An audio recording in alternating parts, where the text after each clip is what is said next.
Now, 1 month on from the fire that devastated Glasgow School of Art, we've been hearing how some local businesses are still struggling. Earlier, we spoke to Jill Hutchison from the Sauchiehall Street Inner Cordon Businesses Group.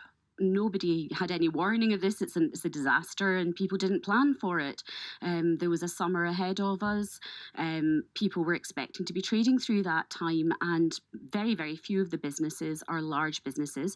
We're mostly just families who run businesses, and they don't have massive amounts of capital to be able to sustain themselves through this time where they can't trade. So people are hurting, people are tired, people are frustrated, and they're very worried for the future. Well, her group is calling for the Scottish Government to set up an emergency fund similar to the £4 million one delivered to people in Salisbury following the Novichok incident there. MP Paul Sweeney would also like to see the UK Government doing more. He joins us now. Good morning to you. Good morning. Where do you think responsibility lies then as to who should provide help to these businesses?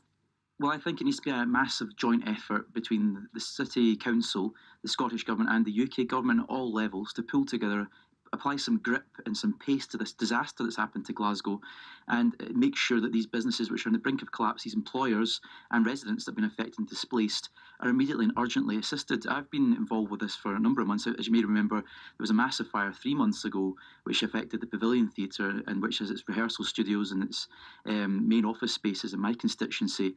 So I was assisting the owner trying to get access to the building to assess the damage. It's taken months to get access just to look at the damage of the building. So this is something that's been rumbling on before the art school fire. It's actually been happening in the street for the last 3 months, and the art school fire merely exacerbated the issue to a far larger scale, which has become a national disaster.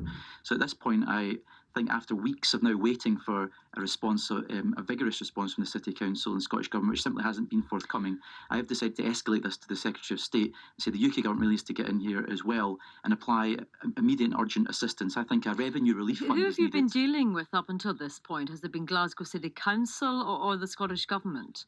So I've been dealing with both. I've been dealing with, in cooperation with MSPs, trying to address this with the Scottish Government, and also dealing directly with Glasgow City Council's Building Control Department and the Chief Executive of the Council, and haven't made much progress, I have to say. It doesn't seem that the Council are structured and able to cope with this crisis. It just seems they're unable to address something of this magnitude, unfortunately. And the Scottish Government says that it's going to increase the money for the hardship funding to make more money available for people affected by this. Is that what you understand to be happening?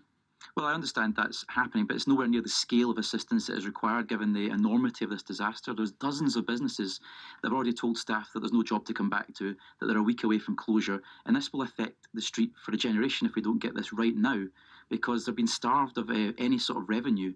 So we need a massive assistance to ensure that these businesses are sustained while this massive cordon is in place. We must make sure that the street has a bit of resilience behind it. And I've also called for David Mundell to enhance Glasgow's city deal, because in the longer term we're going to have a significant capital injection into the city to repair the damage caused to the city's main thoroughfare. There was some suggestion that some of the money from the city deal could go into Sauchiehall Street, but being taken from elsewhere.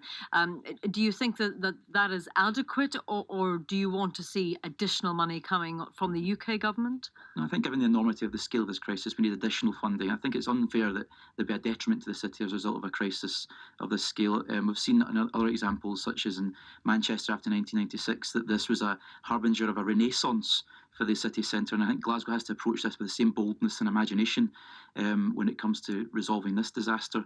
I think it's very important that we address this as a national scale disaster and a bit of grip. And it's not, Glasgow deserves nothing less, frankly, from the Scottish Government and the UK Government. It ought to be considered in those terms and immediate.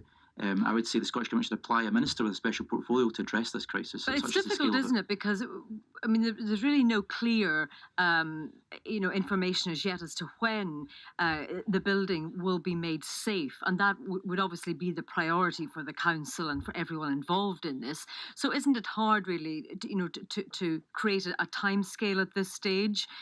Is that not, part of the reason why things appear to be happening perhaps slower than those affected might want?